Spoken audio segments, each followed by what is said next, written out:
Let's consider the motion of a single particle moving with a velocity v in a ground reference frame, say.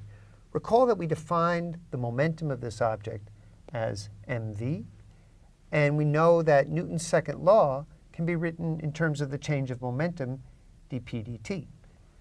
And when we integrated Newton's second law for impulse causes the integral of dp from some time t prime equals 0 to some time t, so we're integrating t prime. And here, we're taking our momentum from some initial momentum to some momentum at time t. We have that the impulse causes the momentum of this single particle to change. And in particular, this is what we call impulse. And if the impulse is 0, so as an example, if the impulse f dt prime equals 0, that tells us that the momentum of our particle has not changed. Now let's consider our same thing for angular momentum. The only difference is that we choose some point s, and we'll write the vector rs to where the object is. And our angular momentum we defined about the point s was the vector from s, and we can indicate maybe to the mass m. So it's a vector from s to where the object is located, cross the momentum of the object. And this is how we define the angular momentum. And recall that our basic concept is that the torque about s causes the angular momentum about s to change for this single particle.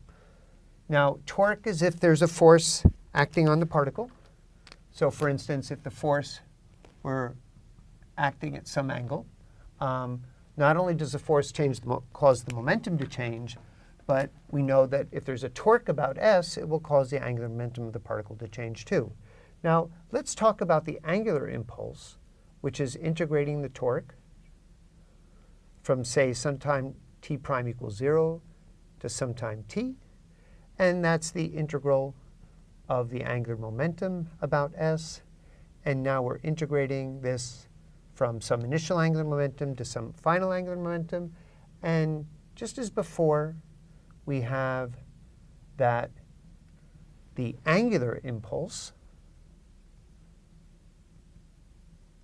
will result in a change of angular momentum.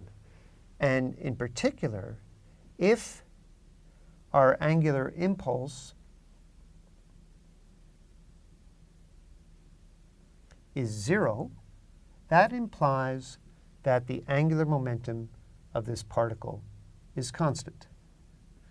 And so you can see the analogies. The important fact to realize is that in the reference frame, momentum does not depend on any point, but our angular momentum does depend on the choice of the point s. And in particular, in terms of the impulse, the torque about s is also a quantity that depends on s. And so that's the analogy between momentum of a single particle and angular momentum of a single particle.